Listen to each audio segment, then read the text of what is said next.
Við rauðaborðið í kvöld setjast unga konur og ræða hvernig Íslands samfélag blasir við þeim sem ætti að rekja til fjarlægra landa í tilefni þess að á morgun 17. júní, dagurinn sem ráðafólk tala gjarnan sem sameiginlega sögu, tungu og samfélag.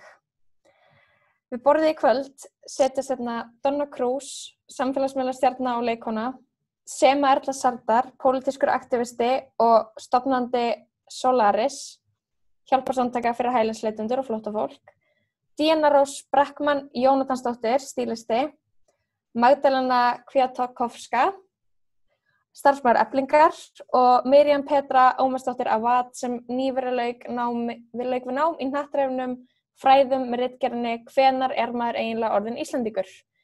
Kristín Ósk Víum Hjartardóttir, starfsmaður Verkalýðsfélags Keflavíkur, hún forfallaðist því miður, en svo með okkur Kristbjörg Eva Andersen Ramos, háskólanemi. Í forföllum Gunnars Smára Egilssonar sem hefur rauðaborðið tekið Lóðbjörg Björnsdóttir við og teka á móti konunum og leiði samtalið. Hvernig að vera öðruvísi á Íslandi í dag? Pláss fyrir alla þegar að tala okkur Íslendinga?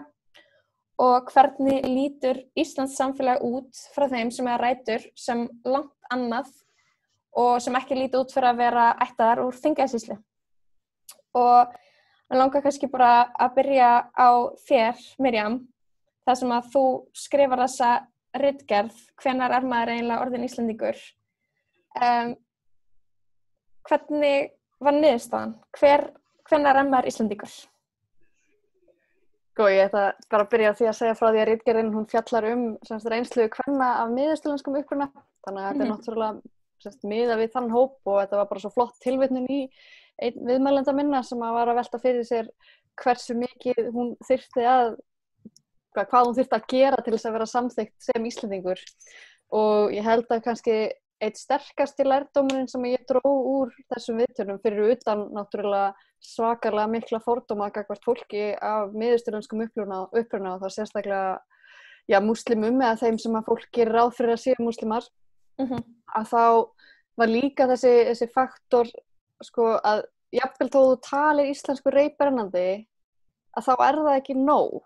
Við erum alltaf að segja við innflytjendur, þau verður bara að læra íslensku og þá komist þið inn í íslenskt samfélag. En sama hversu vel við sem að lítum ekki út fyrir að vera típískir Íslendingar tölum íslensku að þá það bara ekki, það ekki tekið gilt. Það komið fram með okkur á alls konar niðrandi máta. Fólk leyfir sér að segja ýmislegt, fullir það að við getum ekki verið Íslendingar eða tilheyrum ekki þessu þjóðerni. Þannig að það var kannski svona, burt séð frá þeirri umræðu sem við tókum þá fordóma sem að beinast sérstaklega gegn þess fólki frá þessu landsvæði. Og þá fannst mér þetta að vera svona, hvað þarftu eiginlega að gera, til þess að vera samþyktur? Og mér finnst það að senda rosalega skýr skilaboð að það ekki nóg að ætlast til þess að innflytjendur læri bara íslensku. Við þurfum að koma fram við þá líka eins og þau séu hluta af samfélaginu. Af því það ekki verið að koma fram við okkur eins og við séu hluta af samfélaginu, en samt ölumst við upp hérna og tölum íslensku reiprennandi.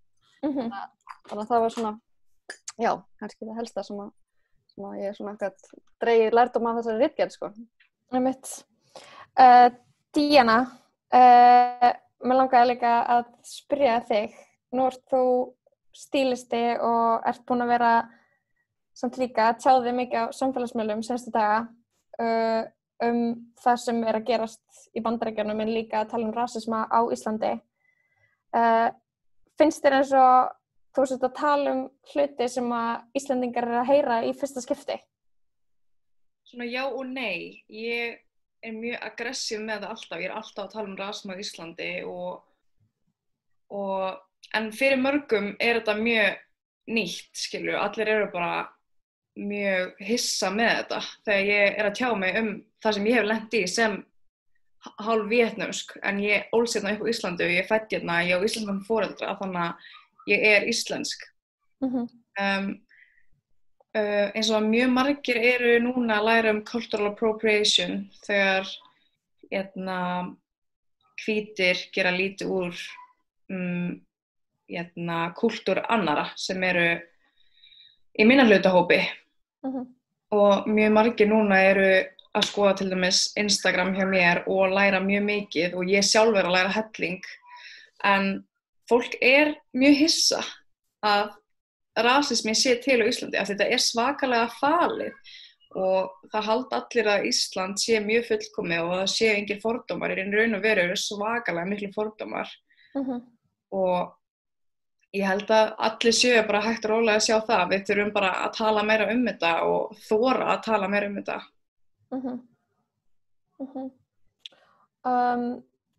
Donna Cruz, hvernig það? Á morgun er 17. júní og finnst þér eins og það sé jafn mikið dagurinn þinn og dagur aðra hvítra Íslendinga? Þetta er svolítið erfið spurning. Sko, svona já og nei, þú veist, mér finnst ég að vera Íslendingur, en samt svona ekki, þú veist, til að vitna í það sem að Miriam var að tala þú veist, hvenær erum við í raun og veru, þú veist, Íslendingar. Það ekki komið fram við okkur þannig, sama hversu menntaðir við erum, sama hversu góð íslenskan okkar og þú veist, sama þótt að við sem búin búa hérna allt okkar líf. En þú veist, ég tengdi rosalega mikið við hana því ég var einhvern tímann að ræða þetta við kærastann minn og ég var eitthvað, þú veist, þegar ég var að lesa bara kommentin á afsökunarbeiðni hans Pétur Jóhanns og sá bara ógeðslega mikið svona blossa upp og ég hugsaði bara, vá, það skiptir ekki máli hversu mikið ég elska landið mitt og hversu mikið, þú veist, Ísland bara landið mitt, þú veist, að sjá kommentakerfin, þá, þú veist, það fæ ég bara svona, ok, það skiptir ekki máli hversu mikið ég elska Ísland mun aldrei elska mig. Og það alveg smá vont og það ógeðslega erfitt að vera stolt af landinu mínu sem náttúrulega bara Ísland þegar að ég veit að þau samþykkja mikið, þannig séð. Þannig að það svona bæði og. Einmitt. Já.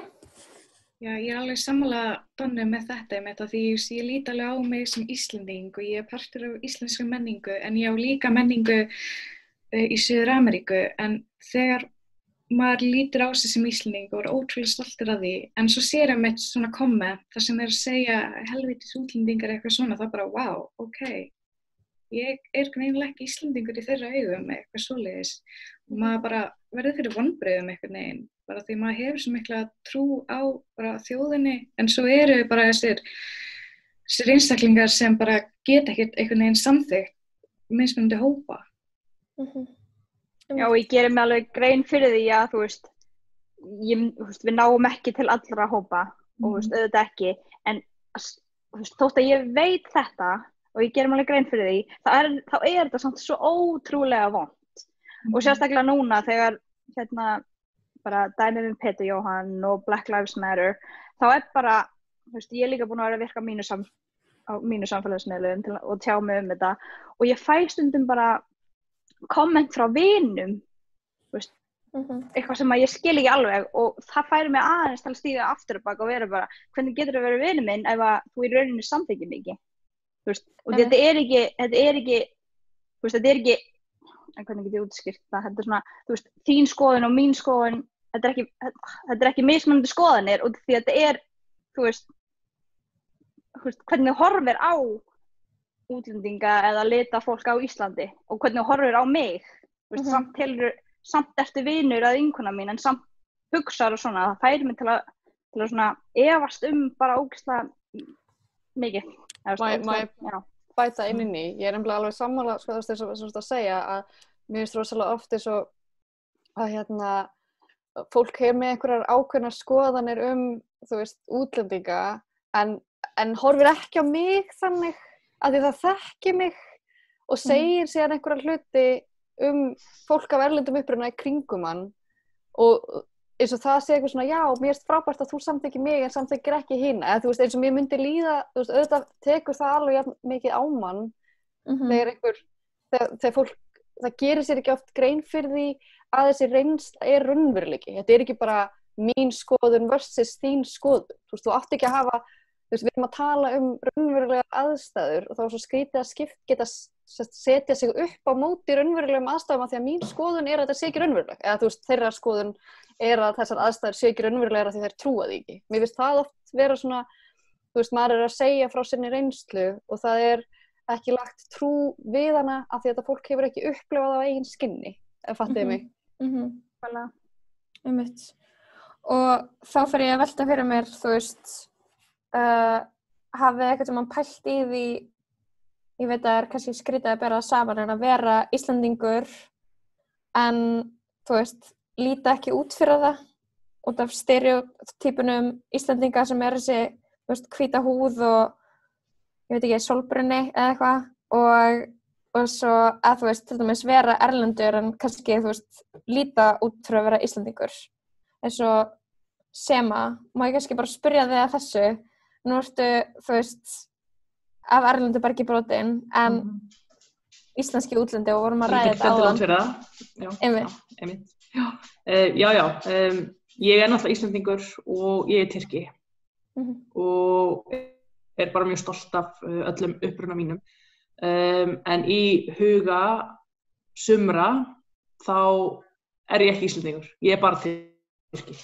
Það bara, og af því að ég Tyrki þá ég hitt og þetta.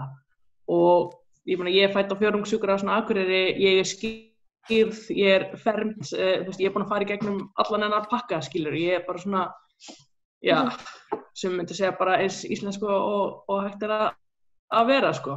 En ég Tyrki líka og það bara eru margir sem eiga erfitt með það og það eru þá þessir einstaklingar sem eru trúa á þess að hvítu yfirburðahyggju og menningarlega yfirburði og annað slíkt. Þetta eru bara nýnasistar, þjóðernissinnar og kynþáttahatarar. Og ég held að sé svolítið mikilvægt líka í þessu að þið voru að tala um þetta áðan með, þú veist, skoðanir og annað, að þetta snýst ekki skoðanir.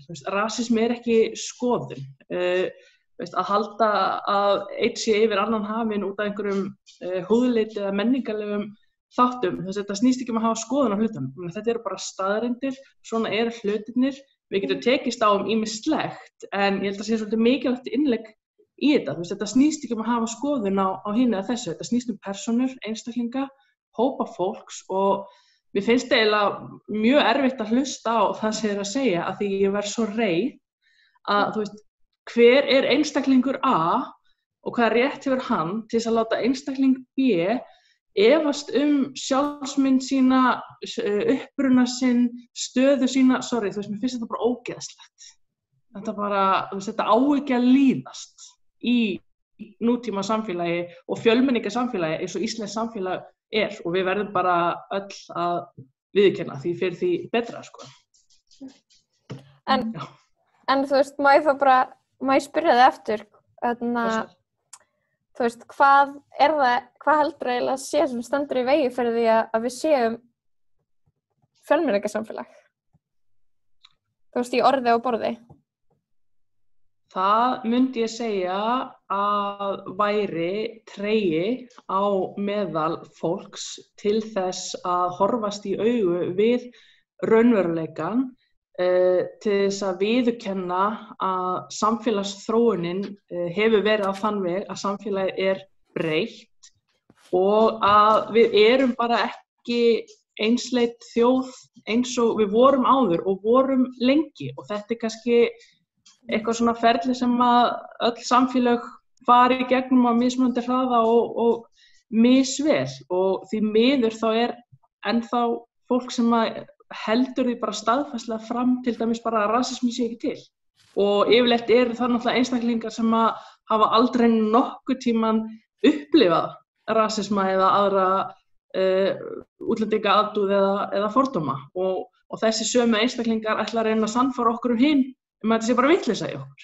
Þannig að það kannski þetta svona eitt af þessum svona, hvað maður að segja, hæðum eða skrefum upp fjallið sem við erum ennþá svo ótrúlega mikið að reyna að komast yfir einhvern veginn og því miður þá finnst mér þetta að vera mjög hávær og sýnilegur hópur.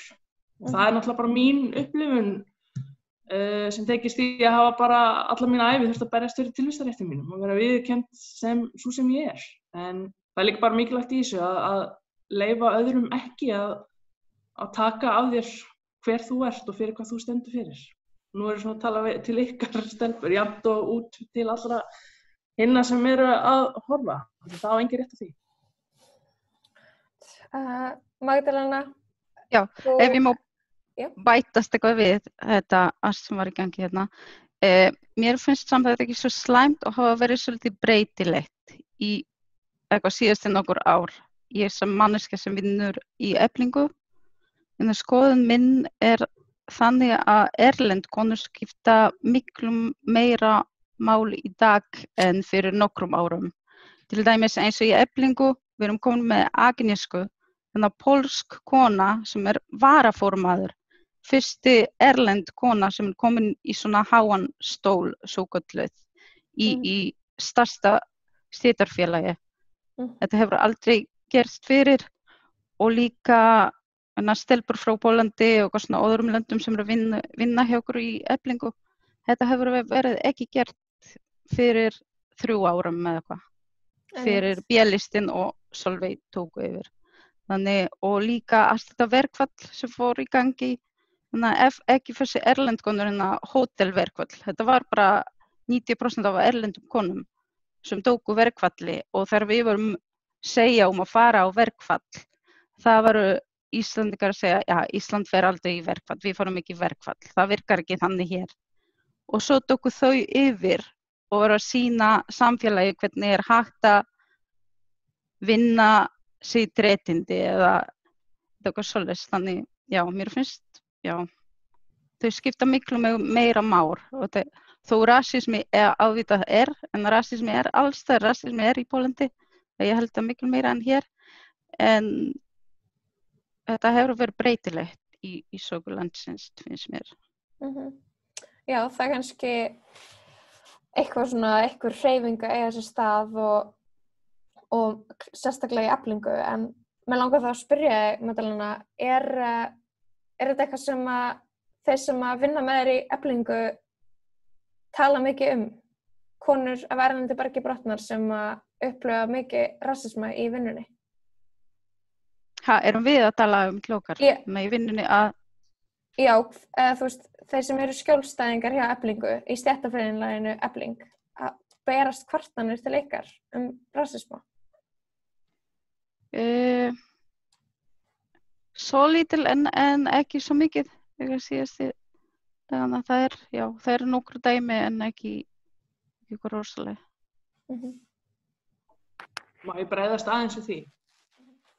Ég held að það sé einmitt kannski ein ástæðan fyrir því, bara fyrir bolta sem þú varst að segja, að fólk líka oft mjög óöruggt og stundum bara hrætt við það að stíga fram þegar hefur verið brotið á þeim, til dæmis með fordómum eða útlendingandúð eða birtingamyndum rasisma, og oft þetta líka kannski einmitt þetta getur verið yfirmaður þinn eða annar, þannig að ég held að það sé svona vonandi eitt af því sem að mun kannski svona breytast í kjölfar umræðin sem á sér stað, vegna þess að því þegar viðbrögðin eru líka bara, já, nei, þú ert bara eitthvað, þetta getur ekki verið, en þessi er svo góður, eða þú ert bara eitthvað að misskilja, þetta var bara grín. Þú veist, ef að þetta eru alltaf viðbrögðin, þá er það svo ótrúlega fráhrindandi fyrir þolendur ofbeldis, ég segi ofbeldi, þetta er bara ofbeldi, þetta er allt ofbeldi í garð fólks. Þetta er svo fráhrindandi fyrir þau til þess að leita aðstoðar og þess vegna oft eru einstaklingar bara að lifa með þessu og byrgeta innra með sér áratugum, stundum allt sitt líf. Þannig að það er líka eitthvað sem ég held að við þurfum að opna á, að það sé auðveldara og aðgengilegra að fá aðstoð, hvort sem það er á vinnustaðnum eða í skólanum eða hvar sem það er, sko. Já, málið að þú verður að segja líka réttindi og það er okkar mál að sjá þetta á fólki segja réttindi og auðvitað það er meira brotin af fólki af erlendum uppruna og þau tala ekki íslensku og kjarasamningar voru bara á íslensku, allt upplýsingar alls það er bara á íslensku og núna þegar þetta breytist smá og bæst þetta við á ASI síðuna á enskutungumál og pólsk og Eflinga-vefsíðu nú eftir þetta breytist smá og já, þegar fólki segja réttindi þá bara, já. Má ég bæta við aðeins, af því að ég einmitt bara til þess að taka, einmitt þess að segja, taka boltan á lofti, að ég persónulega, ef ég ég hef lent í, þú veist, já, ég vil segja, það var bara þegar ég var yngri, fordómafullum kannski athugasemdum þegar ég var í vinnu og ég þorði ekki einu sinni að fara að tala um það við eitthvað stéttarfélag, eða þú veist, ekki einu sinni við yfirmann, skilurðu. Þannig að þegar staðan sú, þú veist, þar sem get ég vel ímyndað mér að fólk sem að af erlendum bergi brotið og kannski ekki tala kannski ekki máli að þetta sé ennþá meira svona ógnvænlegt fyrir þau að fara að kvarta yfir þessu og þess vegna svo mikilvægt einmitt eins og þú segir Magdalena að þessar upplýsingar komi fyrir fólk að sækja þær á fleiri tungumálum heldur en bara íslensku inn á þessum vefsíðum. En mér langaði líka að tala að því varst að tala sem sagt fjölbreytileikann á Íslandi að það sko nánast 21% fólk sem býr í þessu landi annarkvort sjálft fætt erlendis eða á erlenda foreldra eða eitt erlend foreldri, þannig að það með tengsl við eitthvað annað land heldur en Ísland. Við erum að tala 71.000 manns. Vá. Þessi sýnileiki ekki til staðar og það ástæðan fyrir því að við höldum að við búum ekki í fjölmenningarsamfélagi af því að við erum ekki, þú sérð ekki, ég skil til dæmis ekki af hverju það ekki bara, þú veist, til dæmis að væri íslenskar fréttir á pólsku skilurðu í sjónvarpinu. Nú eru Pólverjar til dæmis stærsti hópur á landinu og mér finnst vera fyrst núna, þú kannski leiðréttir mig Magdalena, en Vísir til dæmis núna komið með pólska útgáfu á síðunni, en það bara frekar nýlegt, það ekki? Já, það er allt frekar nýlegt. En samt, já, það breytast, það líka, þú veist, það komið bíó, eitthvað sambíó, komið pólska barnamyndir líka, þá, já. Ég hef aldrei séð þetta eitthvað starf annars þegar ég búið út í Kanada líka og það var aldrei svona í boði þó það mikið Pólverjum alls þar út í heimi með Ameríku og Kanada og alls þar. Ég hef aldrei séð eitthvað svona eins og hér að það komin upplýsingar á pólsku tungumáli á vefsíðum og stéttarfélögum og bíó og alls konar svona. Já, þannig að það einmitt sem alveg skiljanlegt að þetta stærsti hópurinn. En svo að þú horfir á fólk sko, þú veist, sem frá öðrum þjóðabrotum, að þá sjáumst við ekki einu sinni heldur sko, þú veist, í neinum auglýsingum liggur við, eða ef við ég reyndar náttúrulega Donna, þú veist, geggjuð bíómynd, skilurðu, og ég var svo, þú veist, ég liggur við að mér langa að grenja, skilurðu, bara yfir því að manneskja verðendum uppruna fengi bara aðalhlutverk í mynd, af því að ég sem barn, svo ég sá bara aldrei neitt representað. Mér sagði ég, þegar mér var boðið hlutverki eða bara að fara í pröfur, þá, þú veist, ég talaði þetta í viðtölum, að þegar Gaga Jónsdóttir, einn af höfundum Agnes Joy, hafði sambandið með að koma í pröfur, þá var ég bara, ok, þú veist, hún gaf mér ekki neina upplýsingar, þannig ég var bara, ok, þetta bara að fara að vera, þú veist, eitthvað auka hlutverk, bara í bakgrunni á kaffihús eða eitthvað. Ég fór bara strax þangað út af því að ég hef aldrei séð sjálfa mig upp á mynd. Hvað þá í aðalhlutverk. Þannig að, þú veist, leið og ég fekk hlutverki, bara, vá. Ég var ógeðslega emotional í kringum þetta og þetta svo mikið sem snerti mig. Og ég bara svona, þú veist, ef þú var sagt við mig fyrir 5 árum að ég myndi leika aðalhlutverk í bíómynd, þá var ég bara, þú veist, ekki séns. Ísland alveg, þú veist, mjög svona einmitt fjölbreytt og eitthvað opið. Þú veist, og welcoming, en ég held við séum ekki alveg komin á þann stað. Þannig að þú veist, þetta fyrir mig var bæði stórt fyrir bara fram á minn, en líka bara fyrir litla Donnu sem ég gæti aldrei gerst. Það svo skýrt dæmi vandamálið.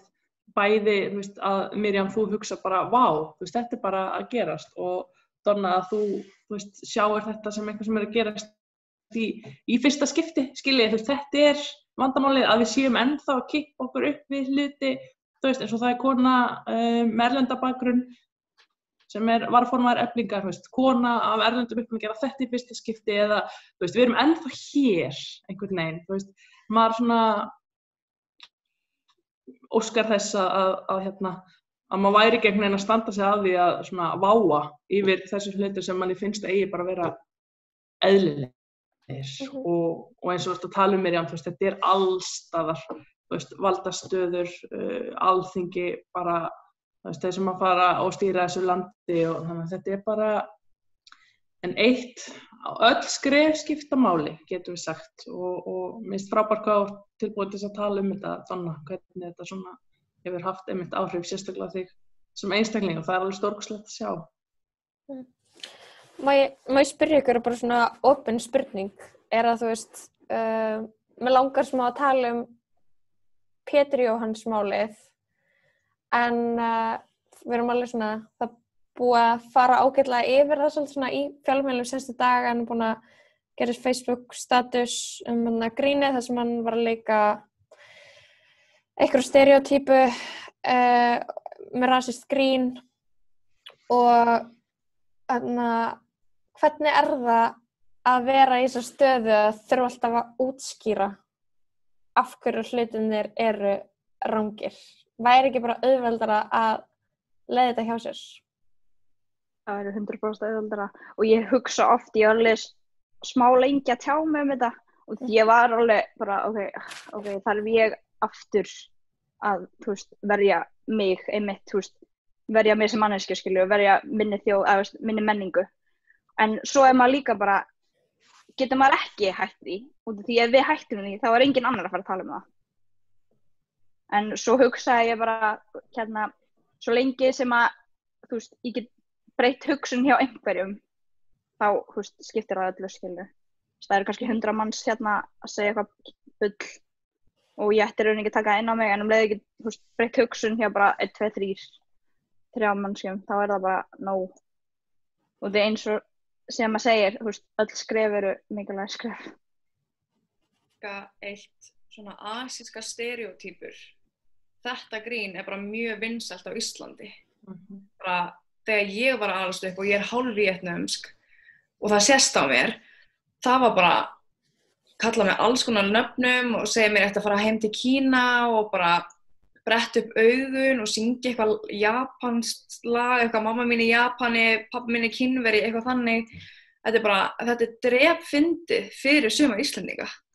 Og leið og maður segir bara, hei, þetta ekki fyndið, þú veist, mér finnst þetta svolítið særandi.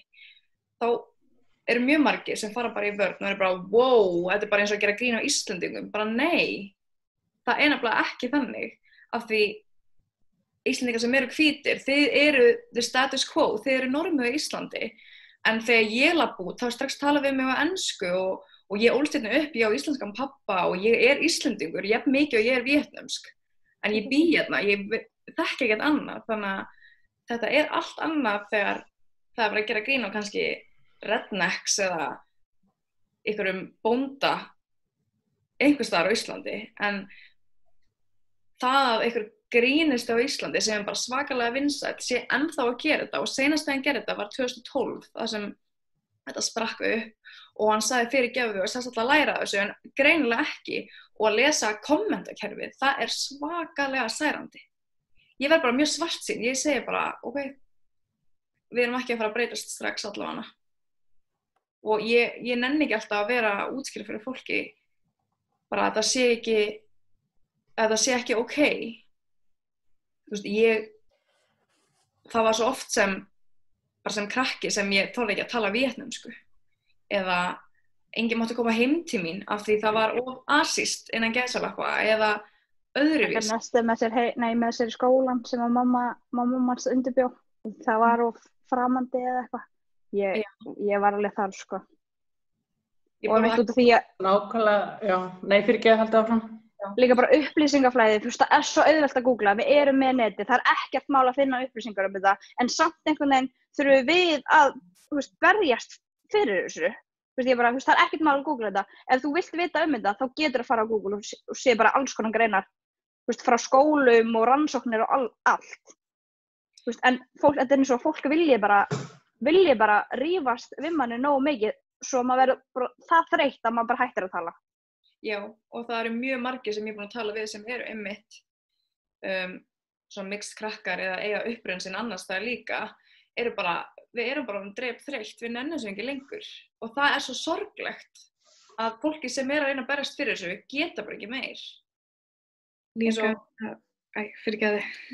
Ég búin að vera að tala Black Lives Matter og cultural appropriation gagnvart svörtu fólki, ég þurfti að læra þetta sjálf, ég þurfti að googla sjálf, ég veit ekkert ég vissi ekkert mikið svarta menningu, en það hægt að taka upp símann og googla, og það að vinur mann sé eitthvað svona, ég veit ekkert muninn, þú veist, hvar línan, bara taktu upp símann, ég á ekki, bara sem vinkona þín, að vera að útskýra stanslaust hvað þú átt ekki að gera gagnvart hlutu fólki, það líka svo særandi, að vinur manns taka ekki svona upp símann, bara þetta almenn virðing, bara googlaðu, þá færðu svör, þetta ekki erfitt, ég búin að gera það með svarta menningu, af hverju getið þið ekki gert það sem vinur eða vinkona? Eða bara hlustað á okkur. Við erum að segja ákveðin hluti að særa okkur. Þetta vont fyrir okkur, þetta hefur skaðleg og neikvæð áhrif á hvernig ég horfa sjálfa mig og menninguna mína. Ég búin að útskýra allt þetta, en samt heldur fólk áfram og ég skil ekki. Ef þú væri að stinga manneskju bara með hníf, bara á fullu, og manneskjan bara, heyrðu, þú verður að hætta, þú vart að meiða mig, myndir að vera bara, nei, þetta ekki vont. Þetta bara meikar ekki sens. Nákvæmlega þetta sem þær að segja ástæðan fyrir því að einmitt, þú veist, jú, vissulega miklu auðveldar að horfa fram hjá hlutunum og þægilegra fyrir mann sjálfan, en maður gerir það ekki nákvæmlega út af þessu. Þú veist, þetta snýst réttlæti, þetta snýst að vinna gegn mismunun, ofbeldi, tala um í garð barna og ungmenna, og svo það náttúrulega bara, eins og ég tala fyrir sjálfa mig, að ég hef lengi bara lifað samkvæmt því sem að kallast að iðka andarasisma í sínum daglega lífi, og rasismi og birtingarmyndir hans og afleiðingar viðfangsefni bæði sem að ég hef margar á reynslu af og ég hef líka rannsakað sem fræði, skilurðu, og þannig að maður ekki bara að tala eitthvað út í loftið, sko. Og það í rauninni felur bara í sér til dæmis að vera ekki þátttakandi í því að ýta undir og viðhalda kerfinu eins og það sem auðvitað bara, eins og við talaðum, rasismi kerfisbundinn, hann allstaðar, og það eru ákveðnir einstaklingar sem komast áfram vegna húðlita síns eða uppruna á kostnað annarra. Þetta bara staðreyndir sem við verðum öll bara að horfast í augu og viðurkenna, sem svona eitt af einmitt fyrstu skrefunum í þessu. Og svo bara ertu ekki þátttakandi í þessu. Þú ert ekki að segja svona hluti sem eiga að vera grín, ég set grín af því, það bara ekkert fyndið við svona hluti. Þú ert ekki að kjósa fólk eða stjórnmálaflokka sem að hafa stefnur eða fólk innanborðs sem að ýtir undir útlendingaandúð. Þú ert ekki að mæti útvarpsviðtöl á útvarpsstöðvum sem að ýta undir hatur og fordóma. Ég meina, viðtalið þitt virkilega mikilvægara heldur en ára og aldalöng baráttu fólks fyrir því að vera viðurkennd sem þau sem þau eru, skilurðu. Þannig að þetta lífstíll og þetta bara vinna. Eitt af því að þið nefnið þetta einmitt það að sækja sér upplýsingarnar sjálfur, ekki vera að atast í þeim sem eru dag og nótt að berjast, þess að segja, þetta orðið svo einfalt. Við erum með öll þessi tæki, við erum með tengingar allstaðar, af því það auðvitað mjög mikilvægt að fyrst vita hvað máli snýst áður en þú ferð að þessi næstu skref. En svo náttúrulega bara einmitt, kemur þetta niður á það að þess að þegar ég birti þetta myndbandi, ég vissi alveg nákvæmlega hvað myndi gerast. Ég segi ekki að ég hef kannski alveg átt vonaði að þeir hóta að skjóta fjölskylduna mína og eitthvað svoleiðis, sko, og ég vissi þetta óþægilegt, en óþægindin sem stafa af því að svona staðalímyndum sé viðhaldið endalaust af fólki í þeirri stöðu sem eiga að heita fyrirmyndir, sem eru að hafa áhrif á hvernig unga fólki að alast upp. Það bara ekkert í boði. Þannig að óþægindin fyrir mig versus áhrifin sem þetta hefur, það ekki svona sambarlegt, en það ég engin persóna í þessu. Einu sem ég gerði var bara að birta myndband sem ég sá á netinu. Og það einmitt það, við þurfum að vera óhrædd við að vera óþægileg. Ég get alveg sagt að þegar ég var yngri, ég var mjög hrædd við þetta, og bara eins og Miriam, ég bara þorði ekki að segja neitt, og mér sá stundum, spilaði inn í djókið, var sjálf að gera grína sjálfum mér, en ég kannski hlæjandi með vinum mínum, fer heim og líður illa með sjálfum mig. Þetta eitthvað sem við þurfum að stoppa. Og við myndum vera óhrædd við að segja bara við fólk, heyrðu, það sem þú ert að segja við mig núna óviðeigandi og þú átt í rauninni ekki að halda áfram. Og það sem að Díana sagði, þetta eitthvað sem við lærum og við þurfum daglega að skoða okkur sjálf, hvað það sem við bara innstimplað inn í hausnum okkur, sem samfélagið er búin að innsteypla í hausnum á okkur, skilur. Þetta er eitthvað sem við lærðum og við þurfum að aflæra. Og eins og þú sagðir, sem að þetta er bara lífsstíl, skilur. Og gleymum því ekki, sorry, að þú veist, rasismi er líka lærð hegðun. Það fæðist engin rasisti eða með fordóma eitthvað svoleiðis. Þetta er allt lært og ef við getum lært að vera rasistar, þá getum við líka lært að vera það ekki. Sorry, Kristbjörg. Svo líka finnst mér alltaf ótrúlega furðulegt þegar ég til dæmis segi við fólk að ég er fædd inn á Íslandi, ég er bara Íslendingur, en það þarf alltaf að vera, en hvaðan samt ertu? Þú ert einhvers staðar frá einhverju öðru landi, hvað land er það? Bara það er einhvern veginn ekki einu sinni nóg að segja, ég sé bara Íslendingur og ég er íslensk, búin að vera í þessari íslensku menningu allt mitt líf. En það vill alltaf fara dýpra og dýpra. Það gerir líka svo óþægilegt að þegar maður verður svo var sig, bara hann sér mig ekki sem Íslending, þó ég talar yfirbrandi íslensku búið en allt mitt líf. Þessi hversdagslegi rasismi, sko. Já. Ég ætlaði bara, endilega taktu orðið, sorry, ég ætlaði ekki að bara grípa fram í fyrir. Og það er það sem Íslendingar sjá ekki, af því þau halda að rasismi sé bara að taka upp byssuna og skjóta svarta mann, en í raun og veru það ekki svoleiðis, það er ekki svart og hvítt, þetta er einmitt svona.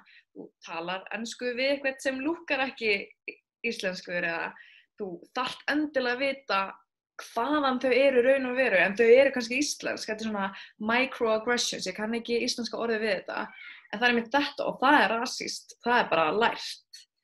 Og þetta er ekki svart og hvítt eins og ég sagði, þú þarft ekki að drepa svarta mann eða ráðast á okkur litan til þess að vera raskur, þetta er svo, já.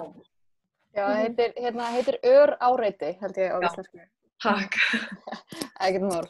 Þegar vorum að tala um þetta með sko þreytuna við að tala um þetta og ég er einmitt svona bara, þú veist, eins og við talaðum, þegar ég var yngri þá var ég rosalega, ég kannski byrjaði á því að tala um þetta en það var svo oft lamið niður bara með eitthvað svona, ekki hafa ágjörð þessi mannskja bara rugluð og þú veist, meiri segja, skilur, mamma mín í tilraun til þess að hugga mig, sagði eitthvað svona og því hún bara skildi þetta ekki, hún er alltaf bara, þú veist, frá Bíldudal, skilur, og bara íslensk, alveg, þú veist, en hún var að reyna að hugga mig og hún var ekkert að meina þetta illa, en hún í rauninni þá dregur úr minni reynslu með því að segja þetta og við höfum alveg rætt þetta og hún skilur það alveg í dag að þetta er ekki, þú veist, en þarna var ég bara sjálf, kannski 17-18 ára, að reyna að koma einhverju orð sem að enginn í samfélaginu kringum mig hafði tekið og ég var að eiga þetta samtal við mína nánustu og samfélagi í kringum hann er ekki að hvetja til þessar umræðu, þá eiginlega bara svona hætti maður og ég hugsa alltaf í dag að eins mikið og ég ógeðslega sammála því að fólk eigi bara að sækja sér þessar upplýsingar sjálf og ég á ekki að vera eitthvað gangandi upplýsingamaskína, þá þetta samt bara með orðið mér svo mikið svona hitamál að ég legg það á mig að skrifa 60 eininga ritgerð á einni önn fordóma af því þetta bara skiptir mér svo miklu máli að líf mitt bara snýst þetta. Og ég ger þetta svolítið fyrir mig sem barn, eins og ég var að tala um, þú veist, þegar ég horfi á mig sem að ólst upp við það að halda upp á sitt íslenska þjóðerni, vera rosa saklaus, labbandi með einhvern 17. júnífána og syngjandi hæ hó jipp jæ og svo bara ef ég hefði vitað það á þeim tíma að næstu ár sem myndi fylgja væri bara endalaust, nei, þú ert ekki Íslendingur, þú ert bara útlendingur, fara bara heim til þín, að þú veist, í dag ef ég hefði getað sagt því barnið sem ég var þá að þessi barátta myndi verða til staðar fyrir mig, þá hefði það kannski verið einhver huggun og það er þess vegna sem ég vil standa inn í dag, af því að það eru börnina sem að þurfa kannski að sjá fólk eins og okkur taka orðið, sko. Ég hugsaði mitt mjög oft til þess hvernig þetta var þegar ég var barn, af því ég man tímabili, ég var alltaf að fá komment í skólanum hvaðan ég væri, af hverju er ég svona brún, af hverju er ég hitt og þetta og ég sagði einu sinni við mömmu bara, mamma, af hverju þarf ég að vera brún, af hverju er ég ekki eins og hinir krakkarnir og bara þetta er svo bara sárt að hafa þurft einhvern veginn að barn þurfi að hugsa svona. Og ég hugsa til annara litaðra barna hvort að þau sé að lenda í því sama, bara skamma sín fyrir húðlitinu þeirra. Af því önnur íslensk börn vilja kannski ekki einu sinni leika við þau út af húðlitinum. Þetta er svo ótrúlega skemmandi.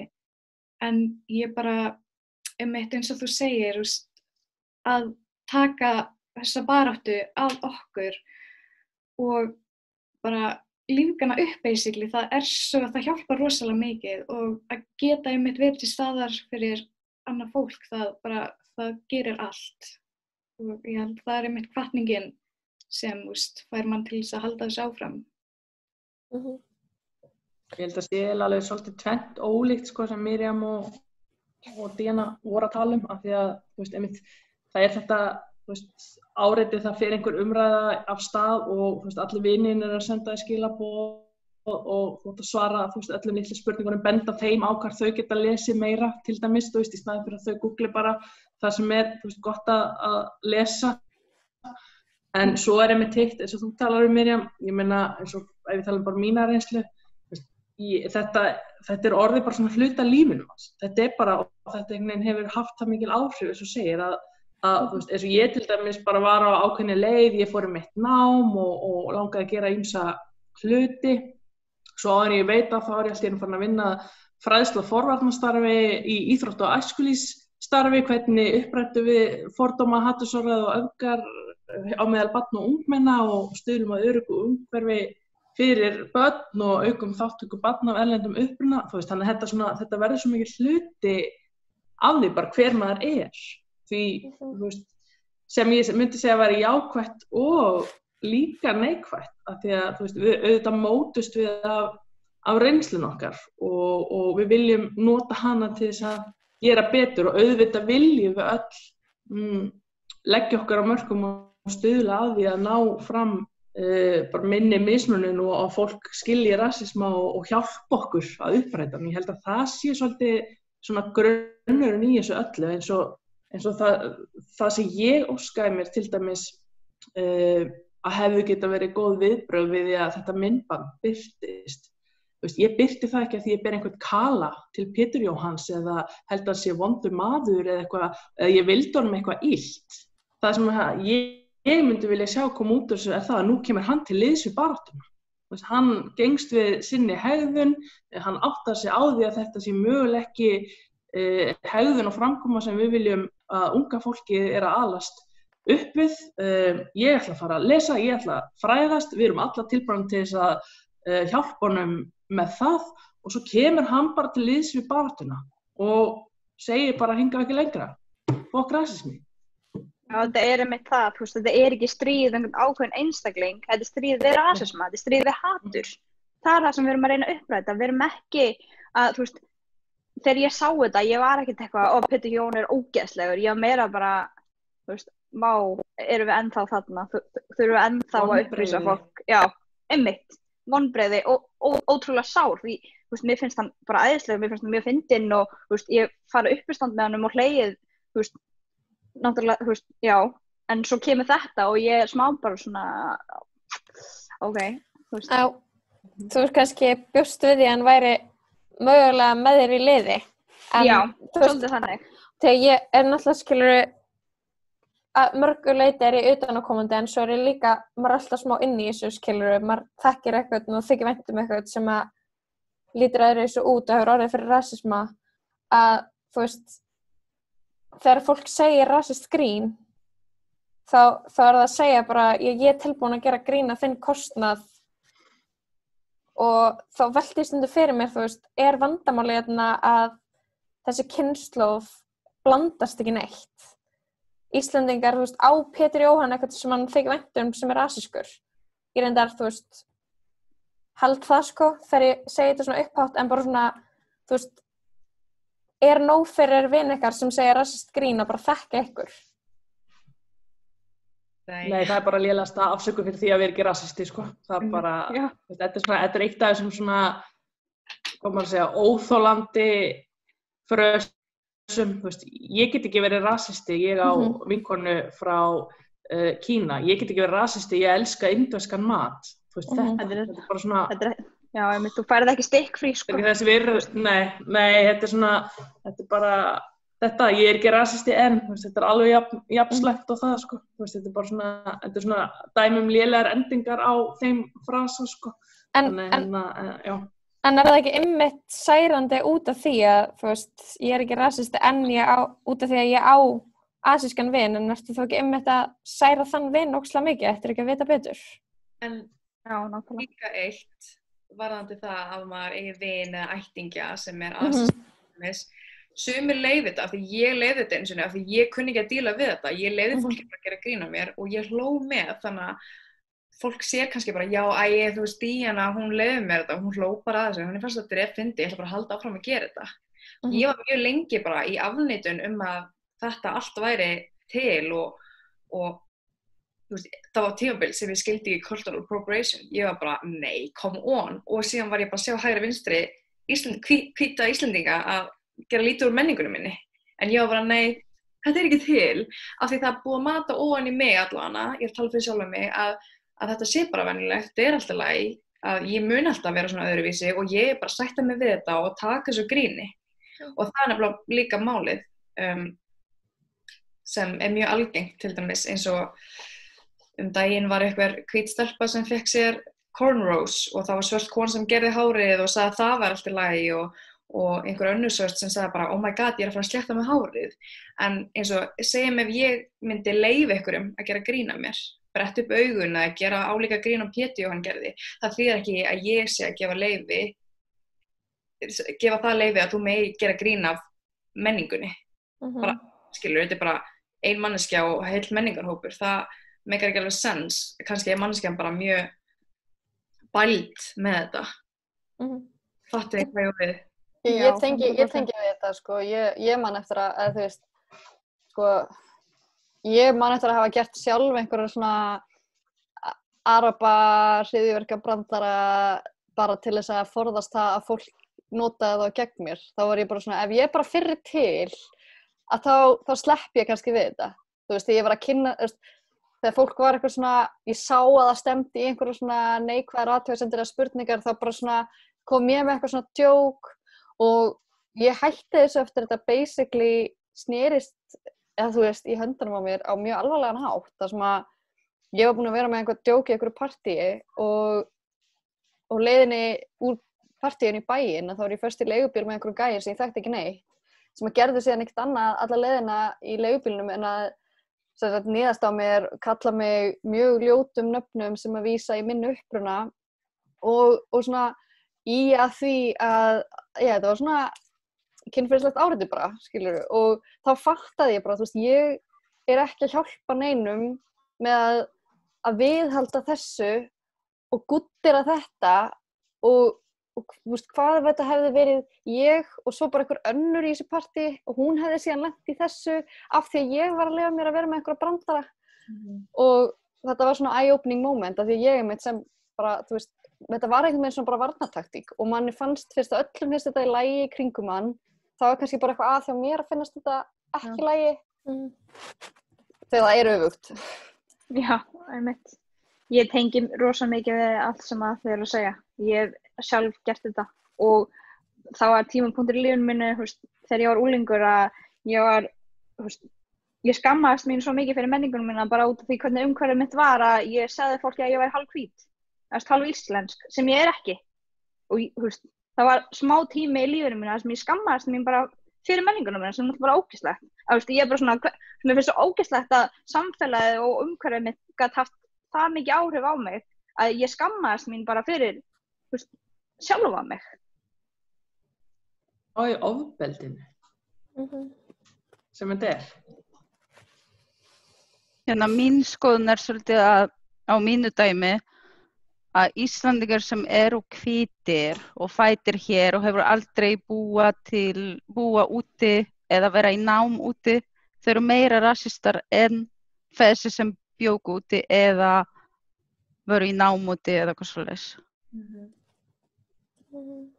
Já, ég meina að ég get alveg tekið undir það, þetta er rosalega oft bara mjög mikil fáfræði og þú færð þínar upplýsingar kannski bara frá einhverjum öðrum Íslending sem hefur kannski aldrei farið neitt heldur og þú myndar þínar skoðanir bara heilu hópana af fólki út frá einhverju sem þú hefur aldrei kynnt þér og þetta bara, ég meina, það er bara eins og í rannsókninni sem ég gerði fyrir ritgerðina mína að fáfræði var bara eitt svona stærsta þema sem að kom út úr því, skilur, og þetta er rosalega mikið, þú tekur upplýsingunum einhvern veginn frekar gefnum þegar þeir koma frá fólki sem fætt hér, þegar það segir þér eitthvað heldur en þegar við sem actually lendum í reynslunni segjum þeim frá því. Það eins og það sé svona auðveldara að efast það, eins og við værum bara eitthvað að ljúga. Ég að segja frá minni reynslu af því og ég hef sagt þetta áður, af því mér þykir vænt þetta samfélag, ég vil að þetta samfélag verði gott fyrir alla, ég ekki að segja þetta því að mér eitthvað illa við samfélagið, skilur, ég bara, af ást minni þá við samfélagið, þá vil ég að það vita af þessu svo það geti bætt þetta. Þú getur ekki leyst vandamál sem á viðurkenni ekki. Það er bara þannig. Fyrsta skrefið og viðurkenna vandamálið sé til staðar, svo getum við unnið úr því. Og mér langar bara að skjóta inn hérna því mér varst að tala fáfræðina. Það er náttúrulega bara vísindalega sannað að fáfræði einmitt einn svona stærsti þátturinn á bakvið fordómana sem að koma út í rasisma, og svo það hitt þessi svona sálræna þörf einstaklingsins til þess að finna einhvers konar flóraböggul fyrir það sem fer rangt í hans lífi, að fá útrás fyrir einhverjar kenndir eða eitthvað, en beina þeim gagnvart þessum óvinni innan gæsalappa, skilur, þannig að og það svona einmitt svo mikilvægt að við bara horfumst í augu við vandamálið, við viðurkennum vandamálið og svo uppfræðum við hvort annað og samfélagið okkar og einmitt reynum að gera það gott fyrir alla. Er meira særandi að vera kallaður rasisti heldur en að verða fyrir rasisma? Verða fyrir rasisma? Já, ég bara svona velti fyrir mig hvort að það sé kannski vandamálið að forréttindi fólks gera verkum að því þykir verra að vera kallaður rasisti heldur en raun skaðinn sem þau valda. Það er eitt sem er mikilvægt að hafa held í huga í þessu. Ég meina þegar einhver kallar mig rasista, þetta er bara ekki þess að við einu sinni að anda tvisvar yfir. Það sem skiptir máli er að þegar einhver einstaklingur af öðrum húðlit eða öðrum uppruna talar til dæmis rasisma og yfirburðahyggju hjá hvítum einstaklingum, ef að þetta særir þig, ef að þetta vekur einhverja reiði eða óþægilegar tilfinningar hjá þér þegar verið að tala almennt, þá verður þú kannski svolítið að velta þig fyrir þér af hverju. Af hverju þú að taka það til þín þegar verið að tala rasisma eða annað? Er það þá ekki mögulega vegna þess að það eru einhverjar ástæður fyrir því? Það liggur eitthvað að baki. Ég meina, litaður einstaklingur segir allt hvítt fólk er rasistar. Ég myndi ekki taka það til mín af því þetta bara snertir mig, af því þetta er ekki eitthvað sem ég tengi við, skilurðu, og fattu hvað ég er að meina. Ef þú bregst svona illa við ábendingum rasisma, það er einhver ástæða til því. Mér finnst líka mjög oft eins og fólk bregðist við, minni frásögn til dæmis af fordómum, bregst fólk við eitthvað svona, ekki þú vera að væna mig rasisma, þegar ég er ekkert endilega að tala við einhverja mannski persónulega, skilurðu, af því að það finnst mér eins og fólk fatt ekki að það getur alveg verið stigsmunur af því að vera bara blússandi rasisti og að vera bara hluti af rasísku kerfi og gera sér ekki grein fyrir því eða gera sér grein fyrir því og vera þáttakandi í því. Ég er bara að biðja það að fólk þá líti í eigin barm, er ég þáttakandi í kerfi sem viðheldur mismunum á öðru fólki og hvað get ég gert til þess að breyta því? Og ef mögulega eitthvað í mínu fari, minni hegðun, mínum orðaforða sem er einmitt rasísk hegðun, rasísk framkoma, það er enginn að stimpla alla sem rasista eða eitthvað annað slíkt og þess vegna, það er ekki þetta að bera saman hvaða særir að vera kallaður rasisti eða verða fyrir rasisma vegna þess að rasismi felur í sig að þú ert að brjóta niður sjálfsmynd, bara tilfinningar og tilvistarrétt fólks vegna þátta sem við ráðum ekki við. Við höfum ekki stjórnaði hvar við fæðumst eða hvernig við erum á litin eða annað slíkt, en ef þú ert að sýna þér rasíska hegðun eða framkomu, þessu er bara mjög auðveldlega breytt ef þú ert tilbúin til þess. Þannig að þetta er eiginlega ekki eitthvað sem er hægt að bera saman. En síðan eru mjög margir sem ég er búin að sjá núna bara á Instagram og Facebook og svona, hei, þið eru núna að vera rasísk gegn hvítu fólki. og ég reyni að útskýra fyrir svoleiðis fólki að það bara ekki hægt. Af því hvítir þurfa aldrei að upplifa kerfisbundnan rasisma. Þannig að þau fæðast hvít og fá bara alls konar forréttindi sem litaðir fá ekki og ég reyni að útskýra það en fólk sem með þennan hugsunarhátt reyna að svara mér tilbaka og segja bara all lives matter og það mjög rasísk hegðun en þau ná ekki að sjá það. Ja, eitt með forréttindi þegar þú hvítur einstaklingur þá ertu bara, það bara staðurinn, þú ert með meira forréttindi en litamanneskja en ég ekki að núlla erfiðarleikana sem þú hefur í lífinu þínu en þessa erfiðarleika eru bara ekki tengt við húðliturinn eða menninguna þína. Þú getur alveg átt erfitt líf þrátt fyrir að vera hvítur, ég ekki að taka það í burtu frá þér en ekkert af þessu erfiðarleikum tengt því hvernig þú lítur út. Þú veist, ég veit fólk sem að hafa þurft að skipta nöfn svo að líti betur út á CV-inu sinni, svo að fái vinnu. Ég veit fólk sem að þarf að laga á sig hárið svo að fái vinnu. Allt þetta, þessi vandamál eitthvað sem að hvít manneskja þarf aldrei Íslendingur, hvítur Íslendingur þarf aldrei að upplifa. Þau þurfa líka að spá í því, sko. Já, það náttúrulega að vera af alls konar, að við erum bara að taka Ísland sem dæmi þá náttúrulega, getur verið af alls konar mismunandi uppruna litið út á mjög margan hátt og það eru svona faktorar eins og til dæmis nöfn sem að geta verið útilokandi. Þannig að jafnvel þótt að þú veist, myndir líta út á einhvern ákveðin hátt að þá ef að nafnið þitt gefur til kynna og sérst ekki Íslendingur og þetta svona, það svona sem ég finnst þessi umræða, hún svo fjölþætt. Þú veist, á Íslandi kynþáttafordómar, það eru menningarfordómar, það útlendingaandúð. Þetta skarast en þetta ekki allt eins og mér finnst fólk ofta ekki gera sig grein fyrir því og fer þá að grípa í eitthvað svona ég ekki þetta því þú ert að tala þú veist, það bara hlusta bara og kannski læra af því sem maður að segja. Já, líka, ef þú ert ekki svona sem við erum að tala ekki taka það inn á þig. Einmitt það sem að vera að segja, ástæðan okkur að taka það inn á þig kannski mögulega það eitthvað í þínu fari sem að, þú veist, já. Kannski bara svona, já, nei fyrir ekki. Nei, ég ætlaði að fara að spyrja bara svona varðandi morgundaginn og við séum að fara að halda upp á 17. júní og ég bara svona velta fyrir mér hvort að, þú veist, þau séu bjartsýnar fyrir hönd Íslands í þessum málum, hvort þau séu stoltar af þjóðinni ykkar. Ég mjög stolt af þjóðinni minni, 100%. En það samt alveg margt sem að við getum lagað sem þjóð, en ég samt mjög stolt af þjóðinni minni. Já, ég ætla að halda upp á 17. júní eins og ég hef yfirleitt gert. Ég mjög stolt af því að vera íslensk, en ég vil bara að aðrir geti verið stoltir af því að ég sé hluti af þjóðinni, skilur. Það bara það eina sem ég bið sko. Já, bara sama hér. Það margt sem þarf að gerast, en það ekki hægt að gera þetta í einu degi.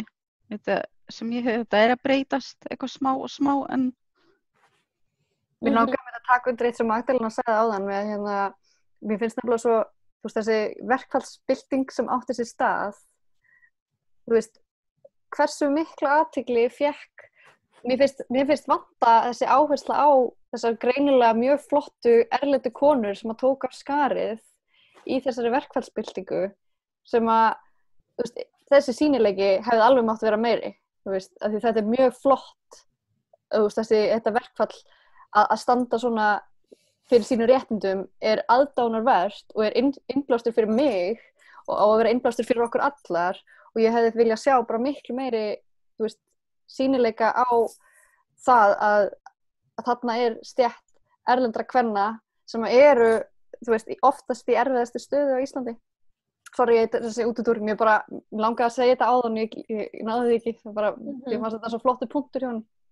Já, ég sammála með betri sýnileika á þegar, þú veist, fólk af erlendu uppruna gerir eitthvað gott af sér og því mér finnst eins og fréttaveitur og samfélagsmiðlar og bara fréttir sé svo duglegt að, þú veist, segja, já, þú veist, þessi maður var pólskur og hann staðlega þessi maður var rúmeniskur og og hann gerir þetta, þú veist, þegar það kemur eitthvað svona neikvætt, en leið að það eitthvað gott, þá svona einhvern veginn gleymist, þú veist, að nefna uppruna, eða, þú veist, uppruna manneskjunnar eða eitthvað svoleið, eða þjóðerni manneskjunnar.